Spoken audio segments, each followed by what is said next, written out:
tumakas ka ba o itinakas ka? Anong difference? Ikaw ba yung tumakas, Miss Ikaw Alice? ba O yung taong tumakas ito o sa papel, itinakas ka? tinakas ka niya? I don't think you need advice of a lawyer to answer that Oo question. nga, Ba't factual kailangan pa? question lang. Napakasimple My God. ng tanong. Sen, siya po nag-initiate po, pero along the So, way po, itinakas ka niya. along the way po, hindi po kami magkasama. Oo nga. So, itinakas ka. Madam Chair, Sen- ibig sabihin, Madam Chair, itinakas Indulgence of po SP siya. Pro Tem. Is that, I just wanted to clarify, hindi ka tumakas.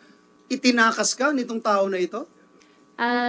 Kasi sabi mo Yes or gusto no mo na lang? sanang umatras. Yes or no lang? Decision mo bang umalis o itong tao na to ang nagdesisyon para sa'yo umalis?